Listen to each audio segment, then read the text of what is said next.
Jira jirtu hordoftoota chaanaalii Maatiyaas Taayituu hundinuu bakka jirtanitti nagaa fi salaamtaan teenya isin haa geessu. Dogongoroota yuutuubaroonni keenya gurguddaas ta'e xixiqqaan yeroo baay'ee raawwatan tokko jira. Dogongorri kun maali? Maaltu yuutuub chaanaalirraa wantoonni abdii nama kutachiisan baay'ee jira. Isaan keessaa ispeeshaalii yuutuub koominiitiidha wajjin seerota haaraa yeroo bahan akkasumas yeroo yuutuubaroonni gurguddoon waan yuutuubaroonni waa'ee barnoota yuutuubiitiin wal qabatu barsiisan hordofuu dhabuun dogongoroota baay'eedha. Isaan san hordofuun akka soluushinii tokkoo yookiin furmaata tokkootti yeetii yaada. Isaan san keessaa anarra kaniin qabaddee dhufe yeroo baay'ee yuutuubaroonni Oromoo hedduun baay'ee ni hojjetanii irrattis ni lafaanii garuu dogongora xixiqqaadhaan duubatti deebi'uun ni jira jechuudha. San akkamitti akka solvii godhan ispeeshaalii yuutuubaroonni yeroo fi viidiyoo garaagaraa hojjettan waan reused content jettuutu jira. Reused contentiin kun maalii akkamiin nama dhufaa hanjuu egaa gara viidiyoo ittiin seenuun dura warri as taasisu subscribe godhin chaanaalee keenyaaf haaraa kan taatan subscribe godhuun akka yeroo hunda viidiyoon keenya isin bira ga'uuf all notification irra godhadhaa jechaa kallattumaaniin gara viidiyootti isin seenaa. Jalqabaa yeroonni fi viidiyoolee hojjettanis ta'e YouTube keessan irratti wantoota garaagaraa hojjettan qajeelfama yookiin YouTube community seerota yeroodhaan yerootti baasu haaromsuus ta'e baasu seera isaa hordofuun hedduu barbaachisaadha jechuudha.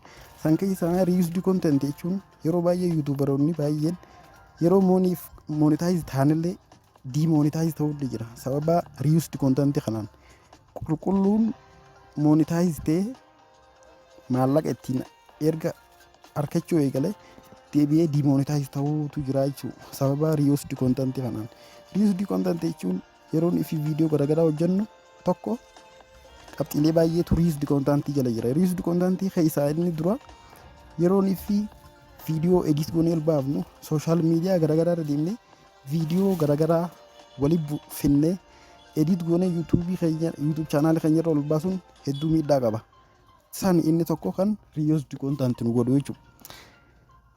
Akkamitti akka namatti dhufu inni lammaffaan reused contentiin kan dhufu taayitiliin viidiyoo keenyaa isa yuutuub chaanaalii viidiyoo biraatiin yoo ol fakkaate kunis reused contentii tokko namatti ta'a jechuudha. Fakkeenyaan isin agarsiisa. Amma fakkeenyaaf an yuutuub chaanaalii irratti yeroodhaa yerootti viidiyoo barnoota yuutuubiitiin wal qabatu ni barsiisa. Viidiyoon gadhiisu kana maaltu jira mata duree isaa kan of danda'eetu jira. Dura afaan Oromootiin ni barreessaa itti aansee afaan Ingiliffaatiin gaafiis ta'u gaafii ibsaas ta'u ibsa yaadas ta'u yaada ni ka'a.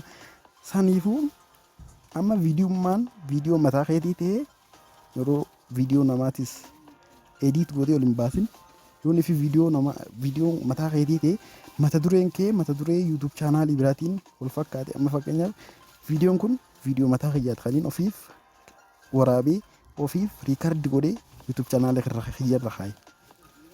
Yooniin mata dureen YouTube channel kiyya kana jala jiruu fi YouTube channeliin YouTubera guddaa biraa tokko afaan Ingiliffaatiinis ta'u Amaariffaa afaan Oromootiinis ta'u afaan barbaade yoo ta'e taayitilummaan kun taayitiliin mata dureen yoo wal fakkaate reused content jedha jechuudha.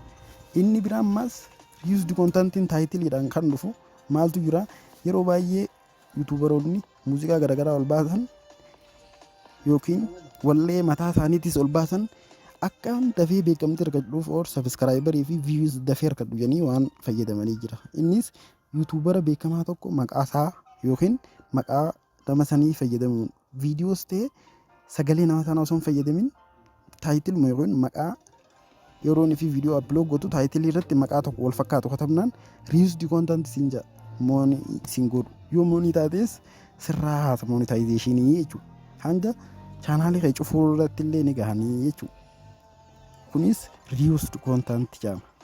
Inni biraa yeroonni fi yuutuubaroonni baay'een viyuu fi sabskraayibarii guddaa argachuudhaaf wantoonni raawwatan tokko ni jiran.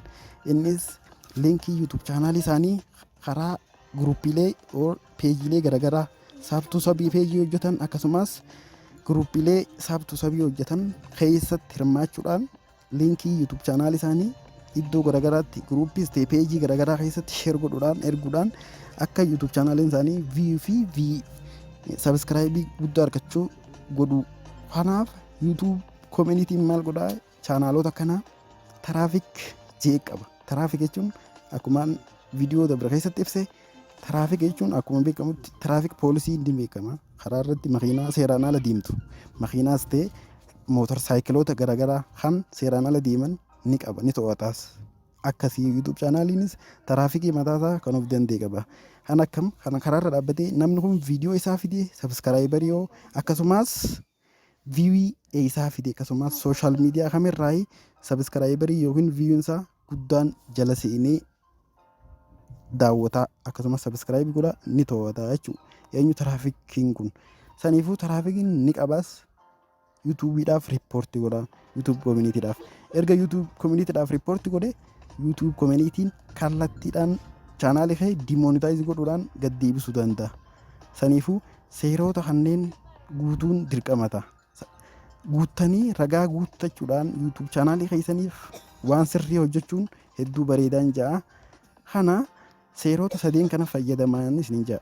Isaan sadeen kana irra deebi'ee isin yaadachiisuudhaaf wantoota tokkoffaa riiyuusdi koontantiin kan isin itti dhufu viidiyoolee sooshaal miidiyaalee garaagaraa irra deemtanii kan mataa keessanii hin ta'in yuutuubaroota gurguddaa jalaas daawunlood godhuudhaan ediit gootanii keessanis itti taasisanis ta'e sanuma qofa ediit gootanii ol baaftan chaanaalii keessan jalatti inni tokko. Inni lammaffaan taayitilii yuutuub chaanaalii keessaniitii fi yuutuub chaanaaliin viidiyoon keessa yoo ta'es taayitiliin viidiyoo keessanii kan namaatiin wal fakkaachuu hin qabu. Yoo wal fakkaate riiyuusdi koontantii. Inni biraa immoo linkiilee yuutuub chaanaalii keessanii yoo linkii viidiyoo yuutuub chaanaalii keessanii jala jiru hara guruuppiis ta'e peejii sooshaal miidiyaa garaagaraa irratti sheer godhuu akka sabskraayibii fi gochaa horii harkaan nuuf jettanii kun miidhaa guddaa qaba. Inni qabxiilee sadeen tana guuttannaan mooniin taatanii maallaqas ni hirkattan. Dimoonitaayizeeshiniinis isinitti hin dhuftu hunjaa. Kana seerota sadeen kana sirriitti hordofuudhaan yuutuub chaanaaliin keessan firii ta'e akka waarningii garaagaraa irraa qulqulluu ta'e ofumaan sabskraayibariis ta'e gochaa horiin isaanii yeroodhaa yerootti dafee akka isinii dabaluuf wantoota kana raawwadhaan isiniin ja'a. Har'aaf viidiyoon keenya kanumaan hanga yerootti aan walitti deebinutti nagayaan turaa.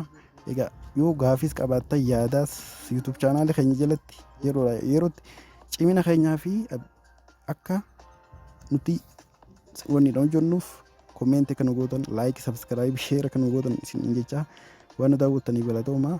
Yeroo gaarii nagayaan turaa hanga yeroo itti aan walitti deebinutti.